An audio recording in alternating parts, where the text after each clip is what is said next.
안녕하세요. 아침마다 새로우니 이성진 목사입니다. 2월 28일 금요일 아침, 오늘도 예수님과 동행하는 아름다운 하루 되시기를 빕니다. 오늘 함께 묵상할 본문은 누가복음 2장 1절에서 7절 말씀, 제가 봉독해 올립니다. 그때에 가이사 아구스도가 영을 내려 천하로 다 호적하라 하였으니 이 호적은 구레노가 수리아 총독이 되었을 때에 처음 한 것이라. 모든 사람이 호적하러 각각 고향으로 돌아가매 요셉도 다윗의 집 족속이므로 갈릴리 나사렛 동네에서 유대를 향하여 베들레헴이라는 다윗의 동네로 그 약혼한 마리아와 함께 호적하러 올라가니 마리아가 이미 잉태하여 있더라.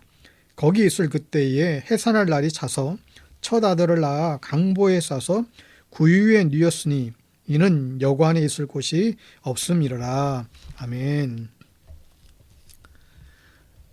오늘 본문은 너무나 잘 아는 예수님의 탄생 이야기 속에 숨겨진 하나님의 메시지를 우리가 받기를 원합니다.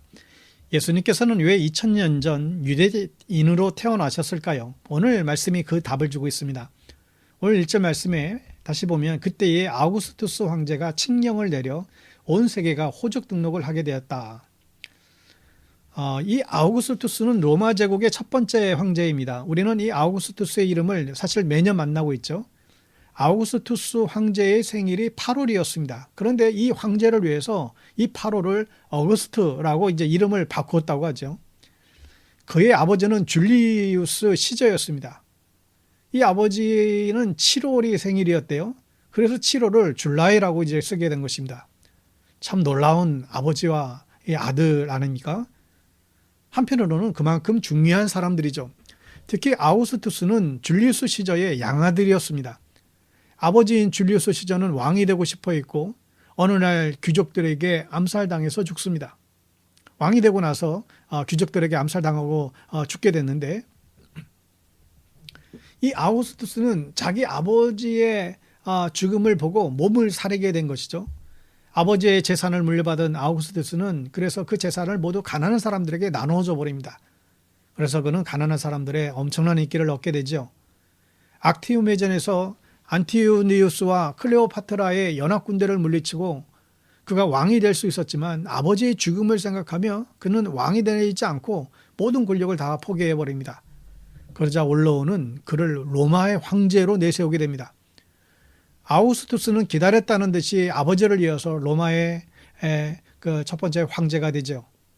그는 전 세계를 지배하려는 야심을 가지고 군대를 강화하고 도로를 만들어서 전 세계의 길이 로마로 통하게 합니다. 그리고 오늘 호적 등록을 시키는 것을 보게 되죠. 이 호적은 세금을 더 얻기 위한 호적 등록입니다. 로마 군대는 아무나 들어갈 수 없었기 때문에 이 호적은 군인들을 더 뽑기 위한 것이 아니었고 식민지에서 어떻게 하면 더 많은 세금을 걷어낼 수 있을까? 그러니 나라를 잃어버린 유대인들에게는 사실 고통의 시간이 시작된 것이죠.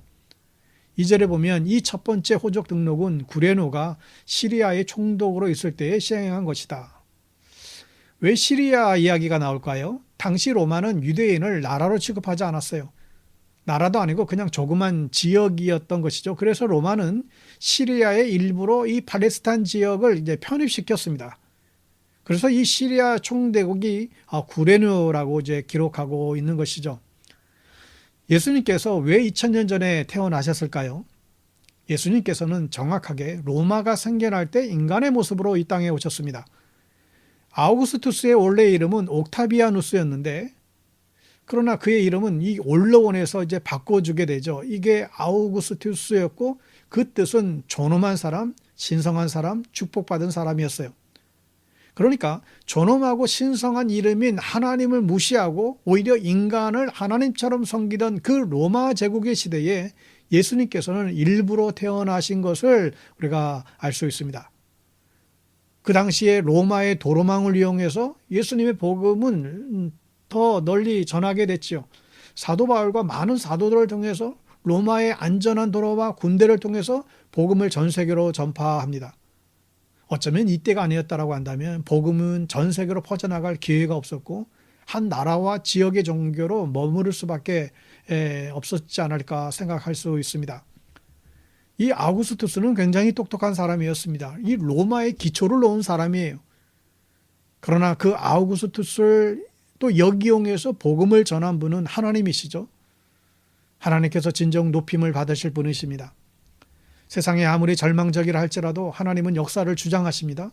히틀러가 아무리 세상을 지배하고 일본이 세상을 정복할 때에도 하나님께서는 역사를 움직이시고 잘못된 세상을 바르게 만드셨어요. 우리는 이 역사의 하나님을 믿습니다. 하나님은 하나님을 믿고 의지하는 사람을 끝내 일으켜 세워주시는 하나님이 되십니다. 여러분, 그 하나님을 의지하는 저와 여러분 될 수 있기를 축원합니다. 3절을 보면 모든 사람이 호적 등록을 하러 저마다 자기 고향으로 갔다 그랬습니다. 로마에 호적하는 방식은 고향으로 가는 것이 아니었어요. 로마는 호적을 사는 곳에서 하게 했습니다. 그게 효율적이고 합리적이죠. 그냥 로마 사람들은 사람들의 정확한 수만 세면 되었습니다. 그 사람들의 고향이 어디인지 알고 싶지도 않았죠. 그런데 왜 고향으로 갔을까요? 이게 유대인들의 자존심 때문입니다. 유대인들은 무조건 고향과 지파가 중요합니다. 심지어 그 지파의 땅은 팔 수도 없게 법으로 만들어놨어요. 로마 때문에 인구 조사를 해야 하지만 로마식이 아닌 유대식으로 하는 것이 유대인의 자존심인 것이죠. 근데 이 자존심을 로마도 인정을 해줍니다. 그래서 인구 조사를 자기 고향으로 하러 가게 되는 것을 이제 허락한 것입니다. 나사렛 사람인 마리아가 베들레헴에서 출산을 하게 된 이유가 여기에 있는 것입니다. 5절에 보듯이 자기의 약혼자인 마리아와 함께 등록하러 올라갔다. 그때의 마리아는 임신 중이었다.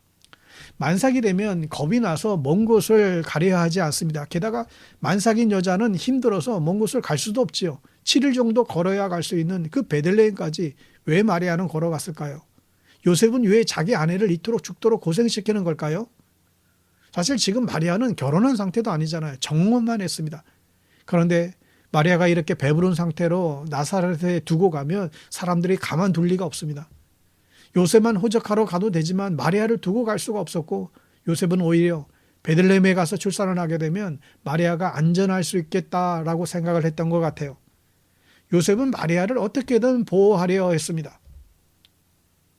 이런저런 계획과 생각들 때문이었지만 이것은 기가 막히게 성경의 예언을 이루는 내용임을 알게 되죠. 미가서 5장 2절 말씀입니다. 그러나 너 베들레헴 에브라다야 너는 유다의 여러 족속 가운데서 작은 족속이지만 이스라엘을 다스릴 자가 네개에서 네개로 나올 것이다. 그의 기호는 아득한 옛날 태초에게까지 거슬러 올라간다. 아멘. 여러분, 사람의 계획, 생각과 계획은 모두 하나님의 손에 있습니다. 우리의 생각과 계획도 하나님의 뜻대로 이루어지도록 우리는 늘 기도해야 될 것입니다. 역사의 주인 되신 하나님, 그 하나님을 오늘도 인정하십시오. 기도하겠습니다. 하나님 아버지, 죄로 인해 죽을 수밖에 없는 저희를 긍휼히 여기사 예수님을 통한 놀라운 구원의 계획을 실현해 주셔서 감사합니다. 주님의 역사하심을 눈으로 보면서도 믿지 못하여 그저 놀랍게 여기기만 했던 그 사람들의 모습 앞에서 저희들의 모습도 돌아봅니다. 바라옵기는 하나님께서 역사의 주인이시고 어제나 오늘이나 하나님께서 세상을 운영하실 이 분이심을 우리가 믿음으로 선포할 수 있도록 저희들에게 믿음을 다하여 주시옵소서. 예수님의 이름으로 기도드립니다. 아멘. 오늘 이 시대에도 동일하게 하나님이 역사의 주인 되심을 믿고 하나님을 신뢰하는 하루 되시길 바랍니다. 샬롬.